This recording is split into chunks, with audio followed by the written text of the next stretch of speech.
mencerna kalimat maju itu apa nih? Maju ekonominya enggak, maju pendidikannya jauh, maju infrastrukturnya tidak juga. Jadi maju itu jangan hanya slogan saja. Itu kan pungli itu kan hanya case-case tertentu dan biasanya ditindak, Pak. Kalau ada kami di Komisi 5 tuh sering, Pak, dapat laporan dari SMA berapa di Palembang.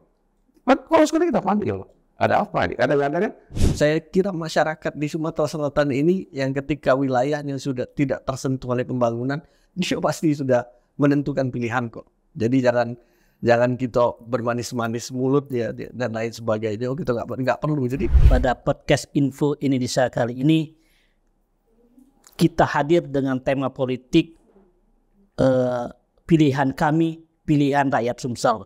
Ini menyangkut soal calon-calon gubernur dan wakil gubernur Sumatera Selatan periode 2024-2029. Langsung saja kita berkenalan dengan narasumber. Beliau adalah Bapak Dr. Junaidi selaku juru bicara dari Edi Santana Rizky Aprilia atau biasa disingkat Era Baru, Pak. era baru. Kemudian juga ada Bapak Amrah Muslimin, dulunya Ketua KPU Sumatera Selatan, sekarang menjadi konsultan mata hati. Muhammad Yahya Anita Nurihati. Kemudian juga di sini ada tokoh politik kawakan juga yang cukup dikenal di Sumatera Selatan. Beliau adalah Bapak Alfrenzi Panggarbesi, sahabat saya juga. Beliau adalah juru bicara HDCU Herman Deru Ciujak. Selamat datang Bapak-bapak semuanya. Langsung saja Pak, kita diskusi ini. Tema kita tidak jauh-jauh. Pilihan kami, pilihan rakyat Sumsel. Langsung saja ke Pak Junaidi. Ya. Kenapa Edi Santana harus menjadi calon gubernur pilihan PDIP, Pak? Ya, sebetulnya Edi Santana ini mendapat semacam buah durian yang jatuh dari pohonnya. Awalnya kita tidak menyangka Edi Santana akan dapat dari PDIP. Terus terang berharap banyak dari Gerindra waktu itu, digabungkan dengan partai-partai lain. Tetapi ketika putusan MK ternyata agak berat di Santananya. Tinggal satu-satunya partai politik yang belum mengusung calon waktu itu tinggal di Santana. Itu pun berbarengan dengan bagaimana menentukan calon wakilnya. Ada urutan beberapa calon. Akhirnya H-2 pendaftaran baru selesai bahwa pasangan di Santana dengan Rizky Aprilia. Pertanyaannya kenapa di Santana? Karena satu-satunya pasangan yang sangat realistis untuk saat ini, karena sudah berhasil membangun Palembang pada masanya dan berharap pembangunan Palembang yang dinyatakan sukses oleh banyak orang itu akan ditelurkan atau digaungkan di Sumatera Selatan. Jadi sukses Palembang menjadi barometer sukses Sumatera Selatan 5 tahun yang akan datang. Kalau dari mata hati gimana? Awal-awal sempat ada rencana mau HDMY tetap edisi kedua jalan. Ternyata berdiri sendiri. ya, jadi Pak Mawandi tentu beliau adalah sosok tokoh di Sumatera Selatan ya, yang saat ini sudah menjadi tokoh nasional. Indikatornya dia diangkat oleh Prabowo langsung sebagai salah satu anggota Dewan Pembina Partai Gerindra. Nah, kemenangan Partai Gerindra mengusung Prabowo sebagai presiden tentu mewajibkan kader-kadernya untuk mendukung, mensupport program-program yang akan dilaksanakan oleh presiden terpilih yang baru saja dilantik, Presiden Prabowo. Dan tentu indikator kemenangan Prabowo Gibran di Sumatera Selatan yang cukup tinggi itu mengakibatkan adalah diperintahkannya, ditugaskannya Mawandi Yahya sebagai kader Gerindra untuk ikut kontestasi di Pilkada Gubernur Sumatera Selatan.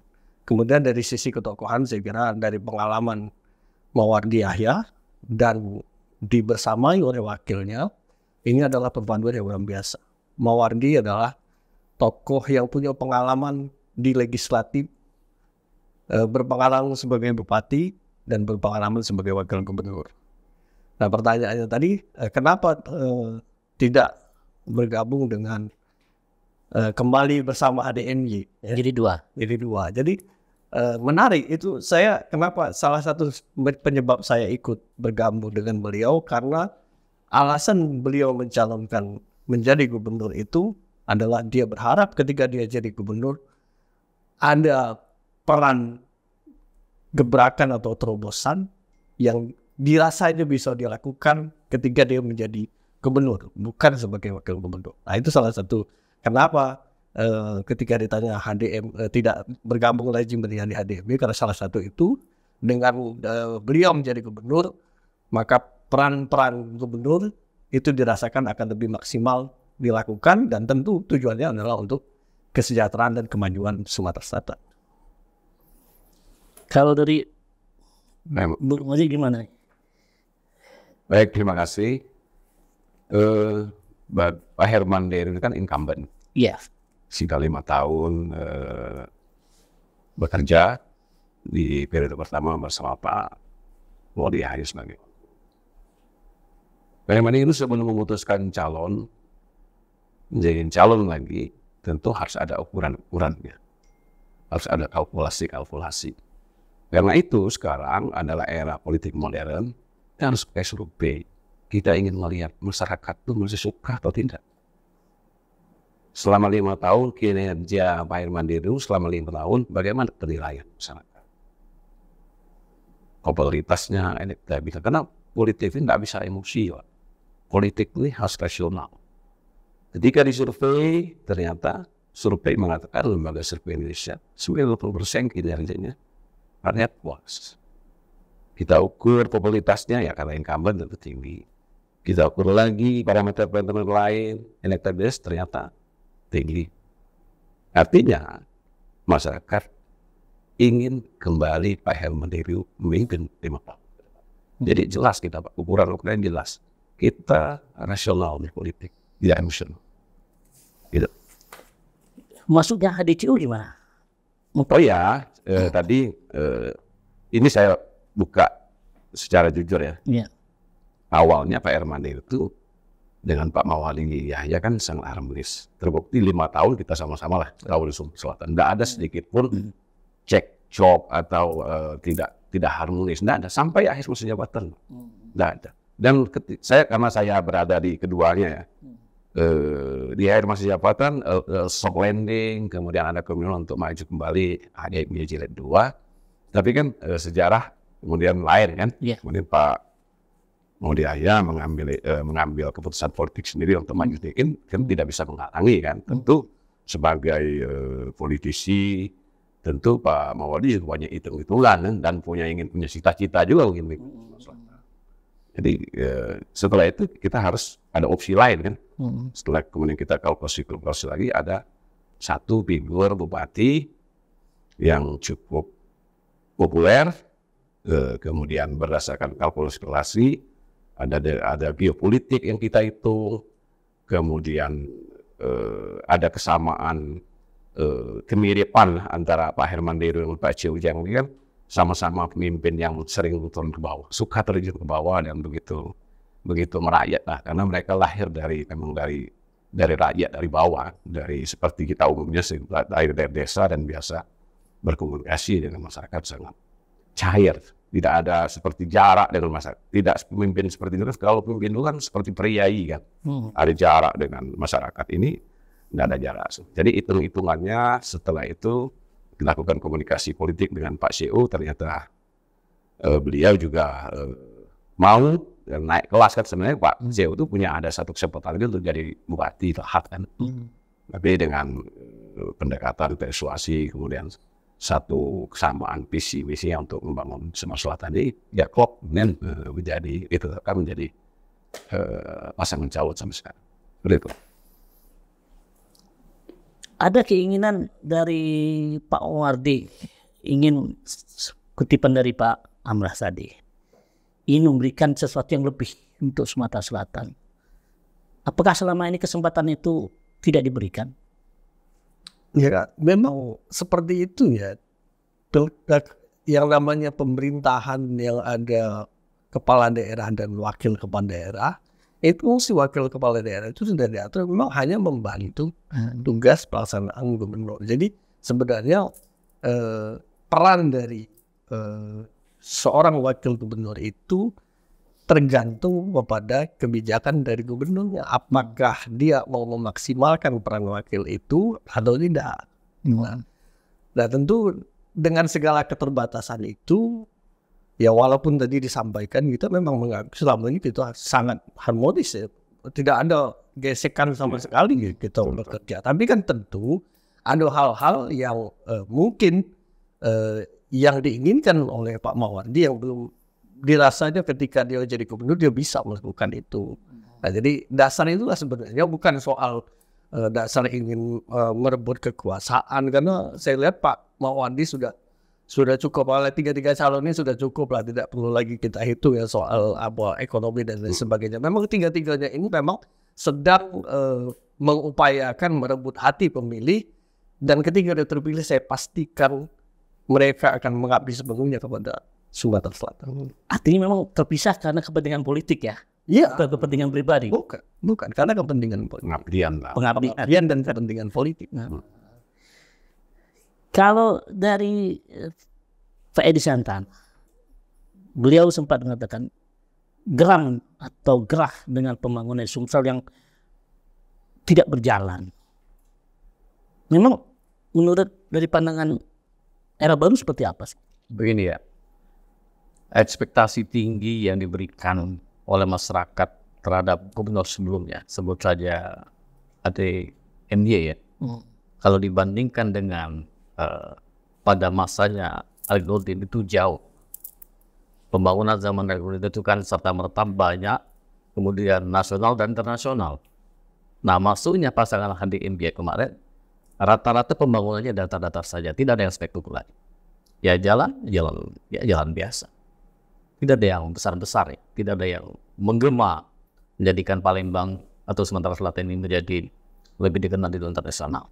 Jadi satu sisi infrastruktur dibangun oleh pemerintah sebelumnya itu hanya biasa-biasa saja. Itu satu.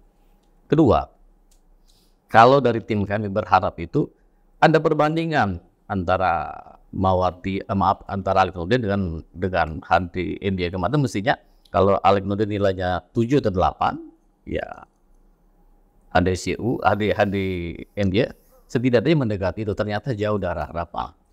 Karena jauh dari harapan, maka masuklah era baru untuk menyamai prestasi Alex Nurdin. Yang katanya waktu itu kita semua menikmati ya, hampir semua pembangunan itu internasional dan nasional. Itu yang kedua. Ketiga, disebut dan investor hampir tidak ada memang masuk di zaman Pak ADMY kemarin dari luar ya. Sementara zaman Pak Alex kemarin banyak sekali. Saya sebutnya LRT ya kan, LRT itu sampai 10 triliun ya. Sementara tadi yang caranya nggak selesai. Jangan kan itu. Cinde aja nggak selesai. Jadi gimana nih? Ya itu fakta bahwa ini terjadi. Jadi ketika fakta terjadi, orang bertanya, wah itu nggak selesai, apalagi yang lain. Nah, keempatnya, karena ekspektasi tinggi, tapi hasilnya tidak maksimal, tentu, wah kita berharap kalau mau diteruskan lagi yang lama, orang berpikir, tidak akan beda jauh dengan periode sebelumnya. Tentu harus ada perubahan dalam pemerintah. Tapi kan konsep dari Pak Hadi itu kan Sumsel untuk maju semua. Artinya semua di sini kan rakyat di pedesaan pun harus ikut merasakan. Jadi mungkin fokusnya ke rakyat dulu lah, ke bagian terkecil desa, dan itu mau kunjungannya. Menurut agak susah ya mencerna kalimat maju itu. Maju itu apa nih? Maju ekonominya enggak, maju pendidikannya jauh, maju infrastrukturnya tidak juga. Jadi maju itu jangan hanya slogan saja, tapi dibuktikan dengan karya nyata gitu ya. Maju itu apa sih? Kalau maju itu dia lebih dari yang lain gitu kan. Nah, sementara ukurannya adalah dari hasil biar statistik atau statistik. Kemiskinan masih tinggi, pendapatan rendah, kemudian biaya pembangunan makin tinggi tapi tidak dibarengi dengan kesejahteraan. Jadi ukurannya adalah ukuran secara matematis dan bisa diterima semua pihak. Statistik menyatakan bahwa kita masyarakat yang masih jauh dari kesejahteraan. Kita nih kalau di Sumbaksel nomor 2 termiskin. Di Indonesia nomor 10 termiskin. Apakah mau diteruskan pendidikan? Tidak. Tentu kalau tidak harus ada era baru yang akan memimpin berikutnya. Itu. HDCU mungkin bisa nanggap. Oh ya. Saya kira begini ya. Kita harus, kalau kita ini orang intelektual, kita harus by data. Jadi ukuran sukses dan tidaknya seorang kepala daerah membangun, ukurannya cuma satu, IPM, Indeks Pembangunan Manusia atau Human Development Index. Di IPM ini, Pak, ada 3, yaitu bagaimana pendidikannya, bagaimana kesehatannya, dan bagaimana pertumbuhan ekonomi. IPM susah, Pak, di akhir 2023 adalah 73,18 dalam kategori tinggi. Ini tertinggi dalam sejarah subsahara. Jadi ukuran-ukuran itu by data. IPM itu diakui oleh dunia, Pak. Ukur IPM itu dunia yang ukur. Jadi kalau ukuran sukses tidak itu, kalau IPM tinggi berarti kan sektor kesehatannya maju. Sektor pendidikannya oke. Tingkat pertumbuhan ekonomi tinggi. Itu, Pak. Kemudian, Pak, tantangan di zaman HDMY itu nggak gampang, Pak. Kita hampir separuh periode HDMY itu COVID, Pak. Ini bukan mencari pembenaran, tapi itu yang terjadi. Bagaimana waktu itu secara bencana internasional, kepala daerah bagaimana dituntut berinovasi sehingga target-target yang dibuat di RJPMD yang semestinya dana itu untuk infrastruktur, ini kan harus direfokusin ke soal kesehatan, karena keselamatan nyawa manusia harus diutamakan. Tetapi kepala daerah juga harus inovasi. Terus meskipun tertatih-tatih, tapi pembangunan kan harus dilaksanakan, Pak. Bagaimana pada saat itu bupati, 17 bupati, wali kota ini tidak ada dana pembangunan, Pak. Oh, tapi oleh Pak Remen dulu dia maksimal dibagi, Pak. Bantuan gubernur namanya, bantuan uang. Sehingga masih bergerak, Pak, pembangunan itu. Dan IPM-nya tinggi, itu satu. Kedua, kalau di zaman Pak Ade tidak ada pembangunan, itu tol 2 pintu selesai, Pak. Ini kan di zaman itu. Kalau soal LRT tadi bisa kita komparasi kan, LRT zaman Pak Alik, itu saya tahu. Tapi ini LRT apa BN juga, Pak? Iya. LRT 21 kilo ini anggarannya 12 triliun. Sekarang apakah ini profit? Bisa debatable gitu. Jalan yang 21 km dari simpang bandara ke Jakabaring itu biayanya 12 triliun lebih, Pak. Zaman Pak Ade itu tol Kaliagung ini terkoneksi, Prabu-Mulya terkoneksi, itu APBN. Itu tentu adalah koordinasi antara pemerintah pusat dan pemerintah daerah serta pemerintah kabupaten kota. Banyak, Pak, investasi. Berjalan, tidak ada yang tidak berjalan, Pak. Jadi ukuran-ukurannya itu jelas. Pendidikannya seperti apa. Tapi kalau sempurna pasti tidak. Karena tadi tantangan kita di zaman itu luar biasa, Pak. Ramai sendiri kan. Mungkin tak pegawai lagi banyak. UMKM itu gulung tikar pada saat itu, Pak. Di zaman Pak Ade, Pak, ada sekitar 18.000 mahasiswa itu dibayari, Pak. Dibayarin apa nih? Dibayar oleh PP, SPP-nya. Karena mereka tidak bisa kuliah kalau tidak dibayar. Berapa puluh miliar teralihkan ke situ. Tadinya mau mungkin bangun jembatan, bangun jalan, irigasi, sekolah, teralokasikan refokusi untuk itu. Karena itulah yang harus menjadi program prioritas nasional. Jadi semua itu kan by data. Kita by data. Dan itu terkonfirmasi, Pak. Kalau masyarakat mengatakan gagal, tentu tingkat kepuasan masyarakat yang tersurvei itu tidak ada sedikit. Jadi, nah, tapi saya senang ini forum-forum seperti ini supaya masyarakat tercerahkan. Saya senang sehingga masyarakat bisa memberikan informasi yang utuh. Ya, kalau komunikasi politik kan biasa saja. Kalau ini pasti gagal, itu kan biasa.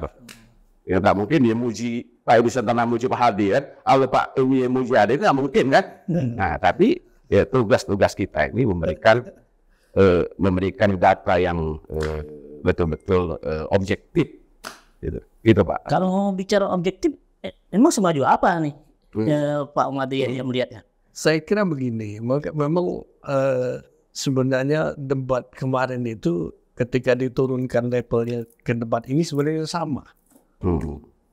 Pak Edi Rangkan dari CU, ya kan?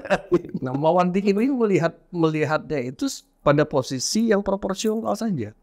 Jadi Mawardi Karena bagian dari itu. tadi itu melihat apa yang disampaikan oleh Karambaru itu benar.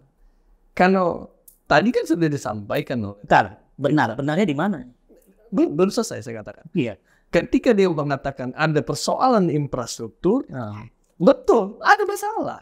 Karena memang setiap program itu ketika pemimpinnya tidak proporsional menggunakan, tidak cerdik menggunakan anggaran, dan tidak tepat sasaran menempatkan infrastruktur itu, maka dampak perekonomian dan dampak sosial terhadap infrastruktur yang dibangun itu menjadi bermasalah.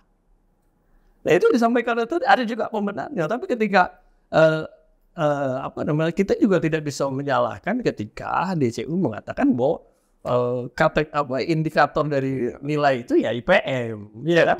Nah, contoh saya katakan kenapa nah, ini justru mempertegas ya kenapa Mawardi itu akhirnya memutuskan untuk mencalonkan gubernur. Karena begini, dari sudut pandang infrastruktur saja saya katakan bahwa memang seorang pemimpin memang dia harus punya kemampuan strategi untuk menempatkan infrastruktur itu di mana dengan dasar adalah siapa yang paling membutuhkan.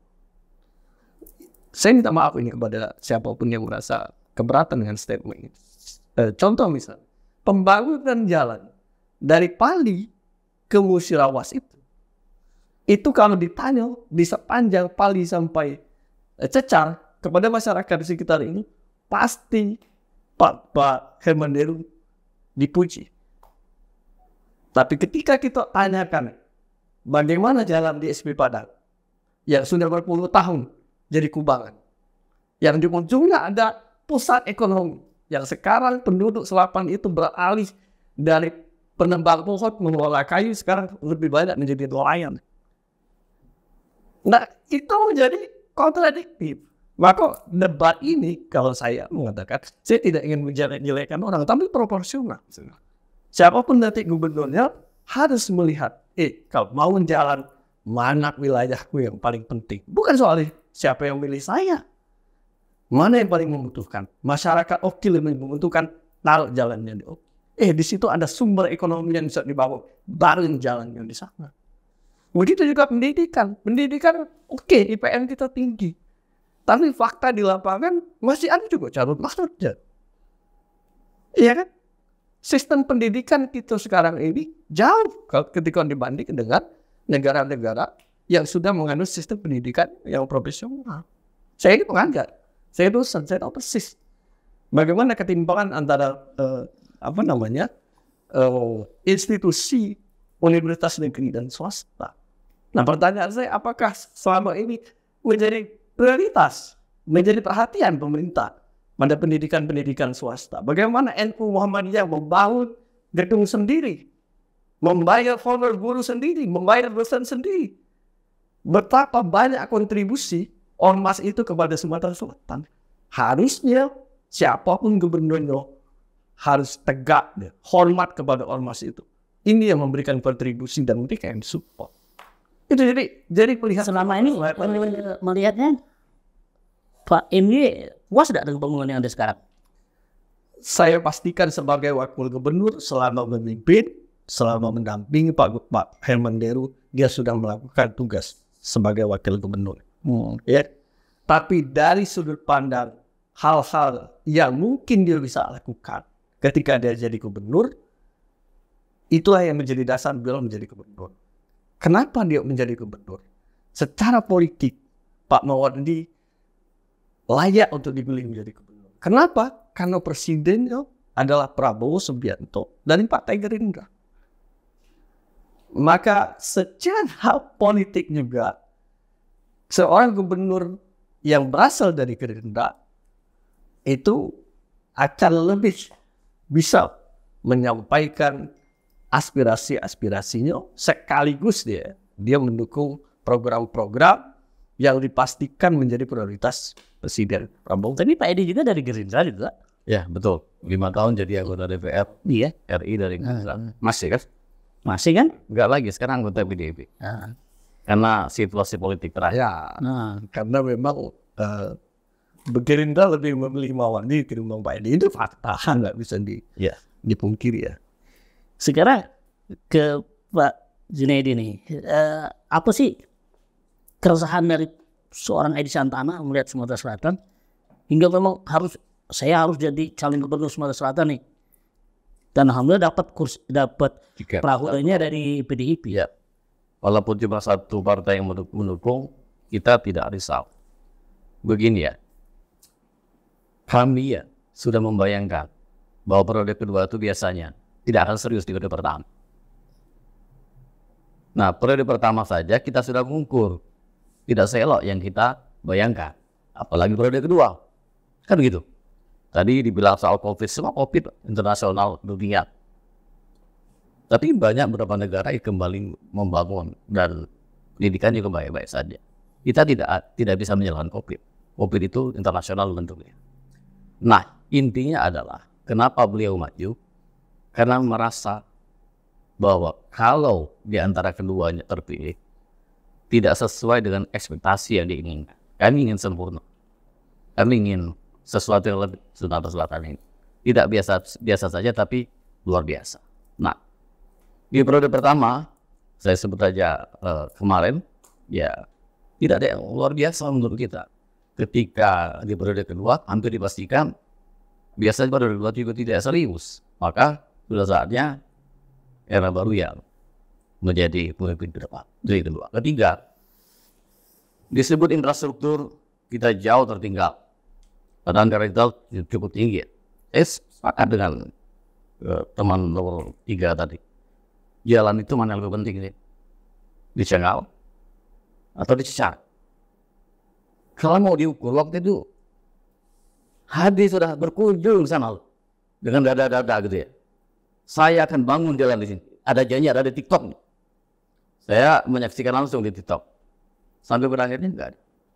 Sementara di arah ke Murah itu jalannya bukan setahun itu, mungkin 2 tahun anggaran yang di jalan Cor itu kan. Walaupun jembatannya juga sampai sekarang nggak selesai. Jalannya bagus, jembatan nggak bisa dilewati. Tidak ada gunanya. Jadi infrastruktur bukan hanya jalan dan jembatan, tapi yang lainnya, sekolah.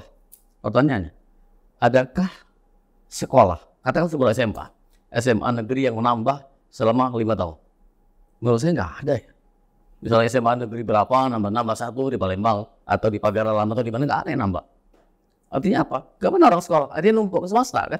Swasta nggak dibantu. Swasta hidup sendiri. Bangun sendiri. Gaji dosen sendiri. Operasional sendiri. Sementara tidak ada bantuan secara langsung dari Pemda. Kemana dipotong loh anggaran? Dipotong setengah. Datangnya dari bos. Bosnya juga hilang. Separuh hilangnya. Makin hari makin kesulitan. Kesehatan juga berat. Terakhir, dari jabatan keduanya, baru bikin apa namanya juga PKP berobat itu pun sudah di ujung-ujung jabatan dan akhirnya nggak jalan juga. Sekarang pendidikan kesehatan itu menjadi momok buat semua. Sampai sekarang itu dinantikan masyarakat sesungguhnya. Semua punya program sekolah gratis, berobat gratis, tinggal pasang. Tapi dalam pelaksanaannya pendidikan gratis dan sekolah gratis versi Edi Santana seperti apa sih konsepnya itu? dalam paparan konsepnya itu memang betul-betul gratis. Dari mulai pendaftaran, SPP dan lain-lain. Termasuk di dalamnya itu perangkat atau seragam sekolah, tas dan lain itu memang termasuk buku-bukunya. Itu memang tidak ada lagi. Termasuk kemana ada zonasi ya. Termasuk zonasi pun nggak ada lagi namanya bayar-bayar. Nah, sementara dalam pelaksanaan kita beberapa bulan terakhir atau terakhir ini masih banyak ditemukan apa bayar sekolah, masa sekolah itu bayar sekian juta. Jadi itu fakta di lapangan. Memang ini sulit ya untuk diberantas, tapi setidaknya mulailah diberantas supaya masyarakat yang sekolah itu ya betul-betul gratis gitu. Itu konsep pendidikan dan kesehatan gratis dari kalau dari Mata Hati gimana? Jadi begini. Ini kan banyak nih, semuanya angkat pendidikan dan sekolah gratis kan konsep. Memang kebutuhan dasar dari masyarakat itu adalah kesehatan dan pendidikan. Nah, fakta yang terjadi di Sumatera Selatan, bahkan di Indonesia ini, kesehatan gratis, tapi masih ada masyarakat ya yang kita temukan di daerah, terutama masyarakat miskin dan sumber daya manusianya rendah, sehingga dia tidak dapat informasi dengan tata cara mengurus BPJS dan lain sebagainya, atau bahkan dia tidak mampu membayar BPJS, itu tidak tercover. Sehingga mau tidak mau dia harus berobat ke swasta dan bayar sendiri. Dan itu dinamika yang kami temukan di lapangan. Maka dari itu konsep berobat gratis di Mata Hati itu adalah memastikan bahwa pelayanan berobat gratis bagi seluruh warga masyarakat Sumatera Selatan yang membutuhkan berobat gratis ikut dengan sistem yang akan dibuat setelah beliau terpilih, itu menggaransi tidak ada lagi masyarakat di Sumatera Selatan yang terkendala berobat gratis karena syarat dan kemampuan ekonomi dan SDM dari masyarakat itu. Jadi itu yang menjadi Pendidikan gimana? pendidikan juga seperti itu. Jadi begini, konsep pendidikan itu kan kita semua, kita ini kan masyarakat ini kan lapisannya bermacam-macam. Lapisan masyarakat yang ekonominya ke atas itu sudah tersedia. Fasilitas pendidikan di Sumatera Selatan ini, terutama di Palembang, mulai dari yang sedang sampai yang mahal sudah tersedia. Mau sekolah di mana sama duitnya silakan. Nah, yang menjadi tolak ukur kita adalah menengah ke bawah. Nah, menengah ke bawah itu tidak boleh ada masyarakat yang ingin di sekolah negeri tapi tidak tercover dan bisa masuk dan terpaksa. Nah, ini tidak boleh. Terpaksa ikut sekolah swasta dan membayar. Nah, inilah yang menjadi kebijakan. Kebijakan itu arahnya bukan hanya negeri saja. Nanti akan dari pemerintah, ketika Mawardi dan Anita terpilih, akan tercover. Sekolah SD, SMP, SMA yang menampung masyarakat menengah ke bawah itu akan dibantu melalui apa? APBD. Nah, sekolah-sekolah yang mapan, ya, yang memang orang tuanya mampu, itu dibiarkan. Jadi itulah konsep pendidikan dan berobat gratis yang adil. Tapi pas di lapangan menurut era baru banyak sekali tuh pungli-pungli, utamanya di sekolah. Nah, itu kan sistem. Makanya saya katakan, sistem yang menggaransi bahwa itu tidak terjadi. Yang terjadi sekarang ini kan adalah tidak adanya ketegasan dari pemerintah. Itu bukan saya di provinsi saja, ada kan pemerintah kabupaten kok. Ya, terhadap oknum-oknum yang masih menerapkan bayar atau memanipulasi sistem perekrutan itu, sehingga mengakibatkan muncul peristiwa-peristiwa itu. Nah, maka dari itu berobat dan pendidikan gratis versi Mata Hati itu bukan hanya soal bagaimana menyediakan anggaran, tapi menyediakan sistem. Nah, maka dari itu penting menunjuk kepada dinas yang the right man and the right place. Maka penting sekali orang-orang seperti kami ini ketika siapapun dia jadi, itu memasukkan pikiran-pikiran produktif seperti itu kepada calon. Seperti itu. Dari HDCU ini mana konsep pendidikan dan kesehatan? Kan saya kira gini ya, soal kesehatan pendidikan aku, kebetulan aku ini Komisi 5, jadi tahu persis kebijakan sektor kesehatan. Bentar, Komisi 5 itu apa aja? Ya dua tadi, Dinas soal kesehatan dan soal pendidikan. Akhirnya kan saya setuju Bung Amran tadi, ini adalah layanan dasar. Makanya diturunkan menjadi program nasional, yaitu pendidikan dan kesehatan gratis. Sebenarnya itu sudah program nasional Pak diturunkan. Sudah berapa puluh tahun ini jadi programnya. Tinggal penerapannya yang harus penyempurnaan. Nah, ada yang tidak setuju Pak, kalau dua layanan dasar ini kita berikan yang terbaik untuk masyarakat. Karena itu hak rakyat. Pendidikan dan kesehatan gratis itu jadi program nasional. Siapapun presidennya, siapapun gubernurnya, siapapun bupati wali kotanya itu jalan Pak. Tinggal penyempurnaan di sana sih. Kita turunkan lagi soal kesehatan gratis. Misalnya sekarang kesehatan gratis. Sumsel beberapa bulan lalu mendapat UHC 100%. Artinya itu indikasinya adalah seluruh masyarakat tidak mampu itu dibiayai oleh daerah, oleh pemerintah, BPJS-nya. Itu 100% Pak. Sekarang kalau nggak salah tinggal Kabupaten Papawang, tinggal berapa persen, dikit lagi, dan ini akan kami dorong untuk supaya betul-betul selesai. Itu apakah itu sudah sempurna? Belum Pak. Tadi saya setuju sistemnya ini dari tahun ke tahun harus kita perbaiki. Sehingga betul-betul nanti ini betul-betul pertama betul-betul dapat dimiliki masyarakat dengan cepat layanannya. Bagaimana ini bisa koneksi ke rumah sakitnya, ke paskes-paskes yang ada, tidak hanya di kota-kota besar, tapi di paskes, di fasilitas kesehatan di tingkat puskesmas paling jauh pun ini tersosialisasi dengan baik. Jadi jelas kalau itu sudah dilakukan Pak oleh Pak Menlu.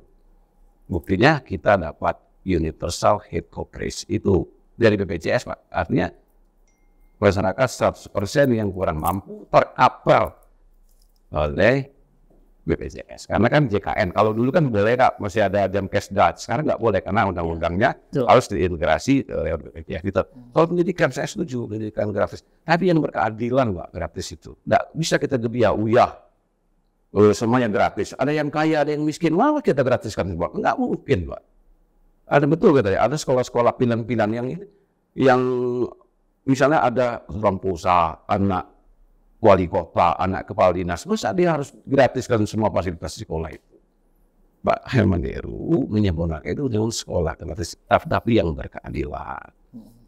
Yang berkeadilan. Karena memang dari sisi regulasi, memang di sekolah-sekolah tertentu masih boleh Pak ada pungutan, tapi sifatnya bukan memaksakan sumbangan. Dan itu biasanya disepakati antara komite sekolah, bukan ditetapkan oleh sekolah. Kita nih nggak boleh bohong, kita ini kan anak-anak kita ada yang sekolah di BPJS ini. Itu ada betul-betul kesepakatan komite sekolah untuk membuat itu. Ya, kenapa ini terjadi? Terus kita harus jujur dulu Bapak. Karena kemampuan keuangan negara belum bisa mengcover semua itu. Tapi soal Padahal target-target sekolah, apalagi sekolah-sekolah ada targetnya nih. Mereka harus begini, harus OLED-nya lengkap, ada ruangan AC. Nah, biaya-biaya yang tadi belum bisa di-cover, Pak. Makanya dia ada subsidi silang bagi yang kurang mampu, pasti dipastikan 100% tidak bayar. Kalau soal pungli gimana? Oh, pungli itu di mana-mana ada, Pak. Itu kan kasuistik dan oknum. Jangan ada 2-3 kasus sepertinya kita ini menyalahkan semua sekolah, itu nggak fair juga, Pak Rahmat. Itu kan pungli itu kan hanya case-case tertentu dan biasanya ditindak, Pak. Kalau ada kami di Komisi 5 itu sering Pak dapat laporan dari SMA berapa di Palembang. Kalau sekarang kita panggil, ada apa nih? Kadang-kadang kan laporan ini kan kita juga harus verifikasi. Kadang-kadang orang melapor, memediakan ini kan ada tujuan-tujuan tertentu. Jangan-jangan yang melapor ini gara-gara orang tidak diterima kan, misalnya kan, dia kemudian melakukan manuver-manuver. Kita harus ambil Pak, kalau ada kita tegas tidak setuju dengan pungli, harus kita berantas betul, karena ini merugikan masyarakat, hak-haknya di situ ada yang diuntungkan. Itu kan pungli ini kan sebenarnya kan bagian lain dari gratifikasi, Pak. Ya. Nah, terhadap itu kita tidak ada toleransi, tapi kita tidak boleh menjadikan ini sebagai seolah-olah seluruh, Pak. Masih banyak kepala-kepala sekolah ini yang punya integritas. Baik, ini mungkin saya langsung ke Mata Hati nih. Boleh. Kalau tadi udah ini dulu, kita bahas soal Tanjung Carat. Ya. Nah, dari pandangan Mawardi Yahya atau Mata Hati ini gimana sih lihat Tanjung Carat itu? Jadi Tanjung Carat itu, Ini kan udah lama nih. Tanjung Carat itu adalah mimpi besar dari the founding mothernya Sumatera Selatan, Gubernur terdahulu. Jadi kita ini adalah provinsi yang memiliki sumber daya alam yang besar. Batu bara itu ada, minyak, gas, semuanya ada. Nah, tapi kita terkendala soal tidak adanya port atau pelabuhan samudra. Maka di zaman Syariah Utsman dibuatlah usulan pembentukan atau pendirian pelabuhan internasional atau pelabuhan samudra Tanjung Carat itu. Tanjung Api gitu namanya. Tanjung Api-api tapi tempatnya itu di Tanjung Carat. Nah sebenarnya Tanjung Carat itu bukan hanya dilihat dari sebuah pelabuhan yang akan menjadi tempat berkumpulnya sumber daya alam dan diekspor ke luar negeri. Tapi dengan berdirinya pelabuhan samudra itu, maka kami meyakini itu akan menjadi tempat salah satu pertumbuhan ekonomi baru di Sumatera Selatan. Dengan adanya pelabuhan akan muncul pabrik-pabrik, gudang-gudang, ya. Dengan demikian akan menyerap tenaga kerja dan akan terus mengeluarkan apa yang disebut dalam istilah ekonomi multiplier effect. Bahwa pelabuhan itu berdiri akan memunculkan begitu banyak faktor-faktor multiplier effect dalam ekonomi. Tenaga kerja, infrastruktur jalan, ya kan? UMKM akan muncul di sana. Sehingga Tanjung Carat itu salah satu yang dimimpikan oleh Mawardi dan Anita menjadi sebuah program terobosan yang akan dipersembahkan untuk masyarakat Sumatera Selatan. Diimpikan, tapi selama 5 tahun kemarin kok gak jalan? Nah makanya sekarang jawabannya sebenarnya dari awal saya katakan Mawardi Yahya mencalonkan gubernur Sumatera Selatan karena dia yakin ketika dia menjadi gubernur dia akan lebih mampu mewujudkan mimpi-mimpinya ketimbang dia menjadi wakil gubernur. Saya kira masyarakat Sumatera Selatan sudah ngerti lama dari kalimat saya itu. Artinya memang dibutuhkan pemimpin yang punya terobosan untuk membangun itu. Apalagi dengan kondisi yang sekarang. Mawardi adalah kader Gerindra dan saya yakin dan percaya dia adalah tokoh nasional dan bisa membawa aspirasi Sumatera Selatan ini ke tingkat pusat. Kemarin 5 tahun diberi kesempatan kok nggak jalan gimana? Ya gini, sebenarnya mimpi besar masyarakat Sumatera Selatan untuk adanya pelabuhan samudra itu sudah lama. Hampir 30 tahun lebih. Kalau nggak salah sudah 6 atau 7 gubernur itu. Masing-masing periodisasi punya tantangan sendiri. Ini sebenarnya kita tidak boleh juga menyalahkan. Lain-lain itu juga mengerjakan di situasi yang lain. Kita nggak lihat yang itu, kita lihat periodisasi Pak Emmanuel. Dari Emmanuel itu progresnya jelas Pak. Progres Tanjung Api-Api ini. Mulai digantinya soal titik pelabuhan ini prinsip. Kenapa tidak Carat setelah diadakan penelitian oleh berbagai macam pihak, ternyata yang pelabuhan lama Tanjung Api-Api itu tingkat sedimentasinya sangat tinggi, cuma di sekitar 6 meter Pak. Menko beberapa kali dia, saya kebetulan ikut di kapal waktu itu kan dengan TNI Angkatan Laut untuk mengecek kedalaman itu, ternyata enggak layak lagi Pak. Dicari, ketemu namanya titik koordinatnya di Tanjung Carat. Yang kedalamannya itu masuk dari hitungan-hitungan menjadi syarat menjadi pelabuhan samudra. Karena kan kapal-kapal besar juga akan berlabuh di situ kan. Di situ Pak, bukan ada progres. Titik ini kalau salah Pak, triliunan kita bikin kalau salah nggak bisa jalan Pak. Ya, artinya prinsipnya harus ditentukan titik yang paling ideal. Lahan diurusi. Tapi kita juga harus mengakui bahwa betul bahwa pekerjaan ini pekerjaan besar. Tidak bisa Pak, baik dana maupun kewenangan betul-betul bukan kewenangan pemerintah provinsi gubernur. Ini kebijakan politik nasional.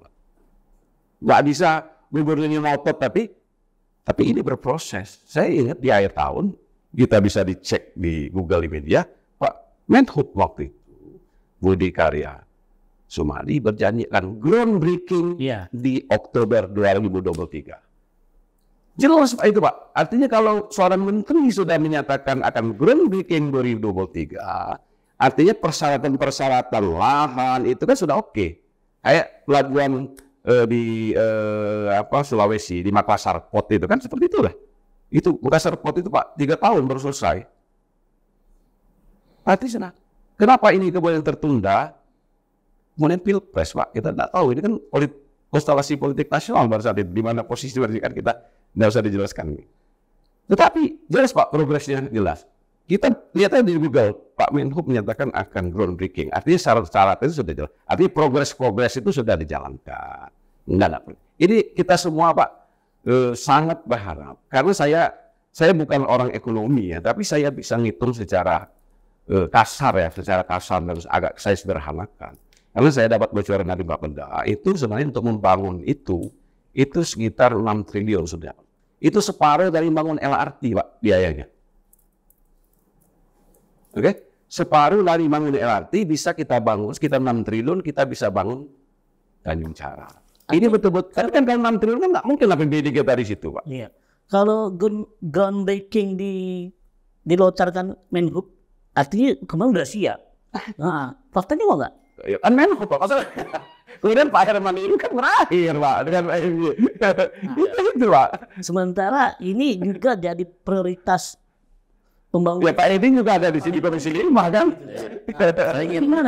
Saya ingin mengutip kembali kalimat yang dilontarkan Pak SP tadi malam. Gimana? Mengatakan bahwa saya sudah menganggarkan melalui Komisi 5. Dan Pak Menhub sudah setuju. Tetapi waktu itu Pak Hadi katanya tidak perlu dianggarkan APBN. APBD kami cukup. Artinya apa?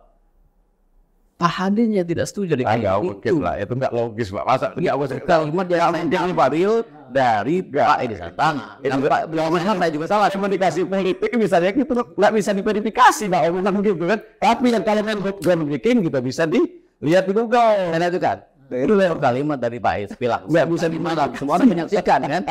Dan waktu itu tadi malam Pak Hadi nggak mengcounter. Kalau nggak mengcounter berarti iya loh. Kan gitu bahasanya kan. Kecuali kalau dia mengcounter sudah kami counter melalui media. Tidak ada. Satu. Kedua, saya ingin nyambut kalimat yang disampaikan oleh teman kita Amra. Kalau itu jadi memang luar biasa. Kita ini kan sumber daya alam ada semua, termasuk perkebunan. Ekspornya kemana? Luar pada pelabuhan apa? Ternyata tidak dari sini, dari Lampung. Yang punya nilai ya Lampung. Kopi dari Lampung, sawit dari Lampung. Kita dapat apa? Dapat cerita saja nih. Makanya ke depan siapapun gubernurnya, saya berharap Tanjung Cara itu menjadi prioritas utama. Setuju. Ya. Harus itu. Kalau kita mau punya nilai tambah besar, ekspornya meningkat, pekerjaan banyak, kemudian multiplier efek dari sisi ekonomi tadi pasti akan luar biasa. Kalau sekarang misalnya APBD 10 triliun, bisa jadi 15-16 triliun kalau itu dilakukan. Jadi harapan saya, siapapun gubernur ke depan, seriuslah ngurus misalnya. Biar semua sejahtera itu merata, bukan hanya sekelompok orang. Iya, tapi kan masalah Tanjung Cara, Tanjung Api ini kan iya, programnya gubernur ya yang Pak Alek juga, Pak Hadi juga, dan Pak Emil juga termasuk dilibatkan juga di situ gitu kan. Tapi kok masalahnya tadi nggak jalan-jalan gitu kan. Makanya kalau dari lihat perbincangan kita ini, saya tuh selalu saja bagaimana teman dari Era Baru mendukung Mata Hati, HDCU juga mendukung Mata Hati. Statement sebenarnya saya selalu semuanya didukung. Ini menunjukkan bahwa memang perkara 6 triliun membantu Tanjung Cara itu. Ya. Sebagai konsultannya dari Mata Hati, saya ingin meyakinkan kepada masyarakat Sumatera Selatan, apabila Mata Hati terpilih menjadi gubernur, maka Tanjung Cara itu menjadi prioritas, bukan mimpi lagi. Karena 6 triliun itu ketika kita bicara membangunnya melalui APBD Sumatera Selatan, nol besar. Tapi kalau tadi sudah disampaikan oleh HDCU, itu kapasitas pusat dan kita punya kapasitas. Ada kapasitas untuk itu, untuk sampai ke tahun ini akan ke pusat. Kita kan udah merintis Pak, sampai menemukan nama itu kan sudah melakukan kerja-kerja keras, tidak gampang kan itu kan. Artinya kemudian insya Allah Pak Hermandiru kedua periode kan itu kalau di 12 program strategis itu nomor 1 justru Pak mewujudkan pelabuhan Tanjung Cara, karena Pak Hermandiru sudah punya bekal jauh punya bekal secara dalam tentang informasi soal ini. Nah, kita harapkan dengan pemerintahan Pak Prabowo dan Pak Gibran ini tentu dari hasil koordinasi yang baik, kolaborasi yang baik. Saya kira Presiden pun ingin melihat Sumsel ini maju. Pasti tidak ada. Nah, Presiden manapun pasti ingin daerah, ada bagian wilayah di Indonesia ini punya pertumbuhan ekonomi yang baik. Dan salah satunya Sumatera Selatan. Nah, tinggal nanti tentu ini akan dipaparkan kembali Menteri Perhubungan baru mungkin. Siapa Menhub ini saya belum apa namanya karena baru sekali kan. Mungkin juga kerja. Termasuk saya kira bukan hanya tanggung jawab gubernur, wakil gubernur, tapi ini tanggung jawab kita semua. Semua stakeholder, semua tokoh-tokoh politik dari Sumatera Selatan yang ada di Senayan, ada 17 orang itu, nanti kita ajak dialog. Kita jadikan ini menjadi isu nasional bahwa kalau Tanjung Cara ini terwujud, ini adalah quantum leap, lompatan ekonomi Sumatera Selatan. Yakinlah bahwa kalau ini terwujud, maka lompatan ekonomi, pertumbuhan ekonomi di Sumatera Selatan ini akan jauh lebih tinggi. Kita gini aja Pak, sebenarnya saya setuju, tidak ada keberatan, tidak ada apa kendala yang berarti. Kan ini sebenarnya cuma memindahkan bom baru ke Tanjung Cara. Kalau soal apa komoditas kita lengkap Pak. Kita ini batu bara banyak, migas banyak, kebun karet, kebun sawit. Artinya kita tidak butuh komoditas dari provinsi lain dengan adanya ini. Karena itu tadi kita bisa berdiri sendiri. Oke, itu Tanjung Cara ya. Ini banyak nih masalahnya nih. Kita sudah bicara soal kesehatan dan pendidikan dengan Tanjung Cara. Infrastruktur nih. Nah, infrastruktur tadi macam-macam nih. Bahwa pemenataan dan pembangunan ini kalau kemarin zaman ADMY maju untuk semua. Artinya pembangunan merata hingga ke desa. Faktanya juga, tapi mata hati kok belum terasa pembangunannya gitu kan. Emang seberapa rasa dirasakan oleh mata hati ini? Hingga sempat ngomong nggak ada rasa itu. Ya wajar-wajar saja ya. Calon gubernur Ngawadi itu menyatakan seperti itu ya kan. Karena memang itu tadi yang saya sampaikan, masih ada jalan-jalan yang harus menjadi skala prioritas pembangunan itu di zaman 5 tahun yang lalu itu belum bisa terrealisasikan. Nah, jadi itu sebenarnya adalah penyampaian kesah masyarakat yang disampaikan beliau melalui lidah. Jadi masyarakat yang belum tersentuh infrastrukturnya pasti merasakan tidak terasa, tidak ada gemanya seperti itu. Nah, jadi maka dari itu di dalam visi misi kita udah jelas tuh. Jadi kalau diambil presentasi seberapa besar tidak ada rasa itu? Karena saya profesional ya, saya tidak mau mempresentasikan tingkat kepuasan dan ketidakpuasan masyarakat. Ya, karena saya kira masyarakat di Sumatera Selatan ini yang ketika wilayahnya sudah tidak tersentuh oleh pembangunan, dia pasti sudah menentukan pilihan kok. Jadi jangan kita bermanis-manis mulut ya dan lain sebagainya. Kita nggak perlu. Jadi sebenarnya soal rasa itu masyarakat. Kalau indikatornya saya melakukan proses kajian ilmiah, baru saya bisa mengatakan presentasi itu. Nah, mungkin dari era baru nih, gimana nih rasanya nih? Ya, kalau saya begini, saya menganalogikan begini, ibarat koki, ya kan, Pak Hadi sama Pak MJ ini kan juru masak, sudah dicicip masakannya sedap atau tidak sedap, enak tidak enak, dan hasilnya merata enggak, dirasakan enggak semua orang. Oh, ada yang bilang, oh masakannya gak enak, ada yang bilang terlalu asin, atau sebelah sana dapat misalnya selesai enggak, Garamnya. Ya. Jadi enaknya sebagai penantang bisa menilai keduanya, karena sudah menjabat. Nah, tapi kita sebagai penantang ini pendatang, ya harus berkata begitu untuk meyakinkan begini bahwa saatnya sip yang baru nih. Mungkin masakan juga enak, rasanya lebih gurih dan akan dibagi rata semua kan gitu. Kalau tidak, nggak ada gunanya kita sebagai pendatang mengatakan bahwa yang itu baik, nggak mungkin. Yang kemarin itu rasanya hambar, tidak dibagi sama rata.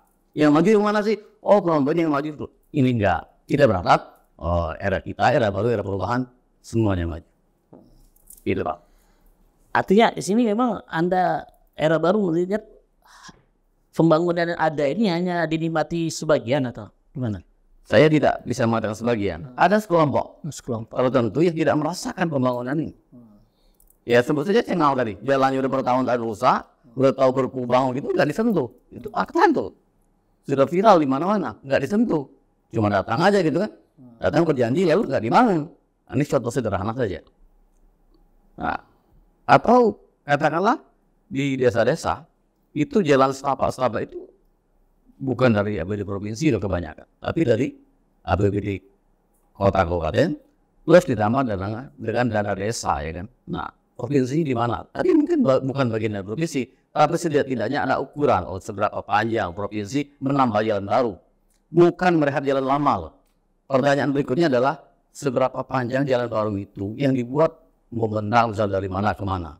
Kalau berdasarkan yang saya baca, hampir tidak ada atau hanya sedikit jalan baru dibuat, hanya memperbaiki jalan lama saja. Pak Cicar itu 125 kilo itu. Tapi itu bukan jalan baru. Kalau nggak dibangun itu kan 100 Itu maksud jalan itu Pak. Jalan lama. Bukan jalan yang lain. Itu ada perusahaan kan itu kan. Buka jalan MHP itu Pak Junaidi. Saya berkali-kali maunya lewat di situ lah. Di situ kan. Dulu jalan tanah, jalan batu ya. Nah, dicor ya kan itu anggaran beberapa tahun gitu. Itu jalan baru, itu jalan lama tapi ditingkatkan. Jadi infrastruktur itu kalau menurut saya memang peran strategis gubernur itu penting sekali ya. Karena memang gubernur ini sebenarnya nggak punya wilayah bos. Kita itu meletakkan jalan itu di kabupaten. Nah, yang menjadi tantangan ke depan bagaimana mengharmonisasikan perencanaan pembangunan ini dengan kepala daerah yang ada. Jadi itu sekarang, kalau provinsi kan terkesan ya, maaf ya, kepala daerah, oh itu jalan, itu kan saya lain, kalau pusat itu urusan pusat. Padahal bukan seperti itu. Harusnya kan ada harmonisasi antara kepala daerah provinsi dengan kepala daerah kabupaten. Ya kan? Itu kita bicara soal jalan nih mas. Kalau ada soal organisasi antara kepala daerah kurang baik. Faktanya saya katakan tidak. Ini politik bos, nggak ada yang istilahnya gubernur semua kepala daerah itu taat kepada gubernur itu nggak ada. Apalagi berbeda pantai. Ini berbeda pantai. Saya kira begini. Enggak, kalau misalnya Cengal tadi, harusnya kan Mbak Madri bisa mengusahakan juga kan? Apa yang mengusahakan? Sekarang begini, kenapa Cengal itu tidak bisa dibangun? Ya kan gubernur Sumatera Selatan itu kan Hermansyah. Mawati sebagai kapasitas sebagai wakil gubernur itu hanya sebatas menyampaikan saran. Dan apakah selama ini saranan itu diterima? Iya, pasti semua saran itu ada yang diterima dan ada yang tidak diterima. Ya kan gitu, itu kan fakta yang tidak bisa kita hindari lah. Bapak jadi gubernur, saya jadi wakil gubernur itu juga seperti itu pasti kan. Nah, saya kira begini ya. Kita ini kan saya setuju. Yang pemerintahnya ada level, ada kewenangan, ada kewenangan pemerintah pusat, jalan nasional, gubernur itu jalan provinsi dan jalan kecamatan itu adalah bupati wali kota. Maka itu perlu kolaborasi, koordinasi. Saya sampaikan aja, ini selalu saya selalu menyampaikan data. 2023 akhir, kewenangan yang menjadi dalam provinsi kondisinya 88% mantap. Itu artinya tinggal sedikit lagi jalan provinsi yang menjadi kewenangan gubernur untuk melakukan, artinya kondisi baik. Kemudian jalan nasional bagus. Jalan kabupaten kota, walaupun tidak kewenangan gubernur, tapi Pak, hampir 1,5 sampai 2 triliun bantuan gubernur untuk bupati wali kota tiap tahun dikucurkan. Saya tidak bicara kabupaten, saya bicara dapil saya lah. Iya. Lahat pada Lambago. Itu Pak, Pagar Lam, tempat kelahiran saya, itu selama hampir 5 tahun, hampir 600-700 miliar Pak, dana bantuan gubernur untuk infrastruktur. Jadi yang selama ini nggak tercover jalan itu sampai ke talan-talan, ke desa-desa, irigasi itu dari mana Pak? Pagar Lam yang hanya 400 miliar tuh, kalau nggak dibantu gubernur, rahat seperti itu. Artinya koordinasi dan komunikasi gubernur dengan bupati wali kan sudah jalan 5 tahun enggak? Sudah jalan Pak, nggak ada. Oh kan di Ilir tempatnya Pak Mawardi. Tanya aja, bisa lihat di Google berapa ratus miliar dapat selama 5 tahun ini. Apalagi Maluku Timur. Bisa dicek ya ini kan ya. Kalau itu kan ada subjek itu masa. Artinya Maluku Timur tapi organ Ilir juga dikasih. Palu juga dikasih. Musyawarah artinya semua. Kalau tidak adil tidak mungkin Pak. Kalau semua kan pasti tapi proporsional dan bagaimana. Kemudian yang saya menarik Jalan Cengal. Ini sebenarnya ada menarik dikit Pak. Soalnya Jalan Cengal itu sudah dibantu oleh gubernur. Termasuk Pak Ishak Meki Pak membantu. Kita harus buka-bukaan juga lewat datnya. Tapi kan ada beberapa karena ya ada semacam dana rivalitas politik, bantuan-bantuan ini seperti tidak diakui. Sehingga orang kalau nggak diakui kan malas Pak. Soalnya ini bantuan tapi tidak diakui. Saya kira kita sebagai politisi juga akan, loh kok seperti ini. Artinya kita tapi kan hanya di ruas itu. Berarti ada problem. Ada problem. Ya harus kita akui. Termasuk Pak. Kalau kita buka, Pak Ishak Meki sudah membantu itu Pak. Kemudian tidak jadi. Artinya ada something gitu. Tapi kan tadi dinilai juga pembangunan masih bersifat objektif. Subjektif, maaf. Bersifat subjektif. Ya mungkin Pak Matahati juga bisa memberi komentar karena juga terkait juga itu kan. Ya, jadi memang berangkat dari penilaian subjektivitas ya terhadap objek infrastruktur itu sebenarnya indikatornya tidak perlulah kita berkoar-koar karena masyarakat tuh sudah tahu kok ketika kita mengatakan bahwa hampir 100% jalan provinsi sudah diperbaiki, ya yang nanti yang tahu itu sebenarnya bukan kita yang di sini, tapi masyarakat yang di Mubas, yang di Oki, yang di Banyuasin, ya kan? Yang di daerah-daerah lain yang jalan provinsinya belum tersentuh, itu bisa menjadikan itu sebagai indikator. Makanya saya selalu menahan diri untuk tidak menyampaikan progres pembangunan dengan presentasi seperti itu karena memang fakta di lapangan memang masih banyak hal-hal yang harus kita sentuh ke masyarakat. Oke, ini mungkin di sisi terakhir nih.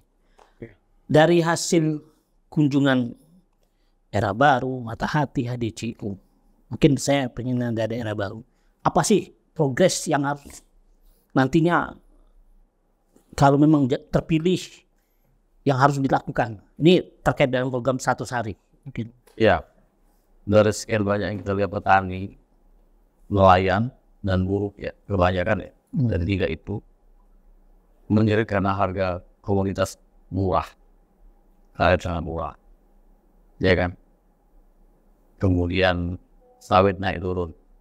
Nah, mungkin kopi naik karena faktor luar negeri yang lagi bermasalah. Utamanya karet, yang sebagian besar komoditas semisal ini terbesar se-Indonesia adalah karet, yang harganya besar dan anjlok, dan itu menjadi problem. Dulu digambar-gambarkan akan bikin pabrik ban dan lain-lain, ternyata tidak ada. Jadi harapan masyarakat itu bagaimana betul harga karet ini naik. Itu satu. Yang kedua terkait dengan sekolah nanti, kan mesti bayar. Oke lah, swasta yang bayar. Kalau enggak, swasta dari mana? Mau bayar dulu ya. Lebih kan bayar tidak SD, SMP, SMA. Nah, kewenangan dari gubernur itu adalah SMA. Katakanlah SMA, SMK dan MA itu ada di kewenangan pemerintah provinsi. Masih bayarin. Bagaimana mengelola itu supaya tidak betul tidak bayar. Nah, ketiga infrastruktur tadi. Oke, disebut banyak yang berhasil, tapi di beberapa titik ada yang belum tersentuh memang. Nah, harapannya ke depan yang memang belum tersentuh sama sekali itu ya bukan hanya di Polres tapi memang diukur kemudian dibangun. 3 hal ini menjadi penting. Community, kemudian sekolah dan infrastruktur. Dari Matahati mana? Ya, saya kira Matahati tidak menerapkan program 100 hari ya, karena memang kita sudah melihat potensi-potensi persoalan yang itu bersumber ya dari sistem, dan tentu ketika Matahati dipercaya oleh masyarakat Sumatera Selatan untuk dipilih menjadi gubernur dan wakil gubernur, maka prioritas yang akan dilaksanakan adalah melaksanakan visi dan misi yang menjadi janji pasangan Matahati kepada masyarakat. Karena di dalam visi misi itu jelas semuanya ada. Apa yang akan dilakukan oleh era baru, apa yang dilakukan oleh HDCU, semuanya sudah kita siapkan untuk dilakukan. Jadi tinggal masyarakat memilih Matahati saja, maka visi misi seluruh calon itu sudah terkapar dalam visi misi Matahati. Dari HDCU gimana? Baik, saya kira kalau Pak Herman dari CUC kan sudah jelas karena ini dia incumbent melanjutkan pembangunan sama seperti visi yang 5 tahun lalu, yaitu Sumsel maju untuk semua. Sekarang Sumsel terus maju. Titik tekannya adalah pembangunan atau pemerataan pembangunan di 17 kabupaten kota. Artinya majunya secara bersama-sama, tidak boleh ada satupun kabupaten kota yang tertinggal. Dan itu harus disentuh secara keseluruhan. Dengan mengenalkan potensi sumber daya alam kita, yaitu pertanian dan sumber daya alam mineral. Kita capaian jelas Sumatera Selatan menjadi lumbung pangan nasional sebagai ranking 4 nasional. Ini capaian yang luar biasa. Ini adalah sebagai lumbung pangan nasional kita ingin dan diturunkan menjadi gerakan Sumsel Mandiri Pangan. Sebenarnya turunan itu kan. Dan itu sudah terbukti mampu mengendalikan inflasi karena mengubah mindset. Dulu masyarakat menjadi konsumen, sekarang menjadi produsen, sehingga inflasi di rumah tangga ini dan tercermin secara provinsi inflasi kita sangat rendah. Jadi itu skopnya itu jelas kita melanjutkan pemerataan pembangunan di 17 kabupaten kota. Baik, ada pertanyaan? Boleh. Ini pertama untuk tiga jam. Yakin 1 putaran atau 2 putaran terus berapa persen? Nah, 1 putaran. Pertanyaan yang kedua untuk Matahati sama Iya. HDCU. Nah, untuk Matahati itu pertanyaannya kan dari debat kemarin tuh yang menarik, terus masyarakat tuh Sumsel pengen tahu ya, biar dari jubir Matahati dewe yang ngomong. Kenapa pada saat debat itu selalu manggil nama Pak Alek, ada nama Pak Alek gitu. Bukan dari jubirnya kan pengijar itu. Nah, untuk debat kemarin untuk HDCU itu kalau berdasarkan analisa dari para pengamat politik itu kan dari gestur Herman Deru yang tidak melakukan pertanyaan, terus tiba-tiba tidak menyanggah atau habis, terus mengucapkan terima kasih sama Mawali. Nah, itu dinilai salah satu, kalau misalnya lebih seru itu seharusnya Herman Deru itu nyerang dulu, tapi tidak melakukan serangan. Terus kalau dia dinilai dari pengamat politik, Herman Deru menggunakan politik belas kasih gitu. Maksudnya itu biar diserang, biar ini biar pas pakai gitu kan. Nah, menurut dari jubir itu kenapa tuh? Iya. Pada saat itu jangan nyerang dan sering gitu. Mungkin langsung. Kenapa Matahati menyebut mantan gubernur ya? Karena memang sebelum proses pendaftaran memutuskan mencalonkan sebagai calon gubernur, bahwa dia yaitu menemui seluruh mantan calon gubernur, termasuk Pak Alek Nurdin. Nah, indikator kenapa dia menyebut Alek Nurdin karena beliau mengakui bahwa ada yang hilang dari di masa kepemimpinan Pak Alek Nurdin dan dia akan kembalikan. Nah, dikembalikan itu gimana melihatnya? Visi misi kami jelas terlihat di situ. Nah, kemudian ketua atau panglima pemenangan kita adalah mantan gubernur Syahrial Usman. Jadi memang Mawan Yahya itu secara langsung dan tidak langsung direstui oleh seluruh mantan gubernur Sumatera Selatan yang ada. Itu jawaban. Nah ini termasuk sikap politik. Oh saya kira gini ya, itu kan stylenya Pak Herman Deru kan memang dikenal sebagai politisi yang tidak mau konfrontatif Pak. Saya nggak pernah baca di media dia berkelahi atau bersaut-sautan dengan sesama politisi. Karena bagi dia itu nggak produktif bertengkar, apalagi dipertontonkan di tengah-tengah masyarakat Sumatera Selatan. Bukan playing victim, bukan, tapi sebagai incumbent tentu dia tahu akan diserang, programnya kan sudah tahu kan, jawaban-jawaban yang dia sampaikan sangat firm soal satu desa Sumatera tapi sudah dilakukan, kemudian soal ada CSR PT Bukit Asam sudah dijelaskan oleh Mama. Jadi memang tipologi dan memang Pak Herman Deru Ciujang kan menyampaikan pesan kepada kami semua, marilah berpolitik ini secara yang gembira. Politik ini kan sesaat, tapi silaturahim antar kita ini kan sepanjang hayat. Nah, mungkin kita kan setelah tanggal 27 ini kita ini kan saudara semua, masa harus gontok-gontokan? Enggak lah, semua Pak Matahati, Pak Era Baru kan semuanya kan putra-putra terbaik Sumatera Selatan yang ingin mengabdikan dirinya untuk memimpin Sumsel dengan program-program yang ditawarkan. Itu saya sekarang kita jurinya rakyat sekarang. Nanti kita termasuk hari ini berusaha meyakinkan masyarakat bahwa kalau bagi kami ADCU adalah yang terbaik karena dia sudah bekerja. Bagi pasien lain tentu begitu juga. Nah sekarang tentu rakyat lah yang menjadi wasit yang punya kedaulatan untuk memilih menentukan pilihan pada tanggal 27 November. Dan dari Pak. Ya, saya ingin menjawab pertanyaan pertama, mewakili ketiganya lah. Bahwa Undang-Undang nomor 10 2016 tidak lagi 2 putaran. Ya. Itu hanya seputaran. Mau dapat DKI itu 30%, katakanlah 29%, 27%. Misalnya kan itu kan. Satu putaran. pasti itu. Kalau dulu kan kalau tidak ada yang 30% maka ada putaran kedua. Sekarang Tidak ada. mau dapat 30, 29, 27 tetap Sebelum Kecuali DKI. Karena dia undang-undang ya, belum catat di undang-undang. Oke, sekarang bicara target nih. Kalau dari era baru berapa persen nih nanti? Target?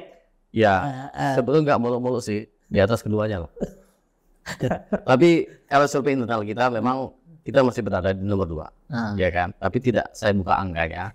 Kita masih di bawah, di atas satu, di atas satu pasangan, di bawah satu pasangan, masih berada di tengah. Tapi satu bulan ke depan ini saya pikir kita akan bisa. Artinya masih dalam on the track persaingan ya? Ya, betul.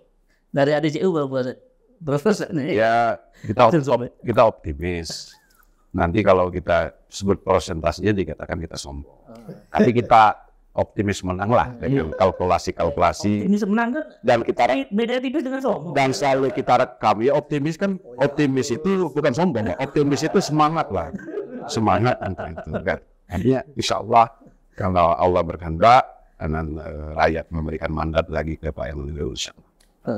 Dan Matahati apa nih? Kalau kita optimis ya, karena memang kita satu dari infrastruktur partai kita paling banyak didukung oleh partai politik. Ya kan? Pasangan gitu adalah calon wakil gubernur adalah politisi senior, mantan ketua DPRD provinsi dan mewakili perempuan. Itu catat mewakili perempuan dan berpengalaman. Jadi pasangan ini adalah pasangan yang paling komplit, pengalaman birokrasi dan pengalaman legislatif lengkap. Dan pasangan ini adalah pasangan yang formulir B persetujuan Gerindra ditandatangani oleh Ketua Umum Gerindra Prabowo Subianto. Itu saya kira masyarakat bisa sampai pesan itu bahwa Mawardi adalah calon gubernur pilihan Prabowo. Maka kita optimis karena memang dari apa yang kita lakukan perjalanan darat ya luar biasa Mawardi itu, walaupun usianya sudah cukup. Ini dia jalannya Cukup senior. luar biasa. Itu diakui oleh masyarakat dan ini akan menambah optimisme kita untuk memenangkan pertarungan ini dengan tidak mengurangi rasa hormat saya kepada Pak Herman Deru dan Ciujang dan tidak mengurangi rasa hormat saya kepada Edi Samantana Putra dan Rizky sebagai calon wakil gubernur. Baik, kami akhiri dengan ucapan terima kasih.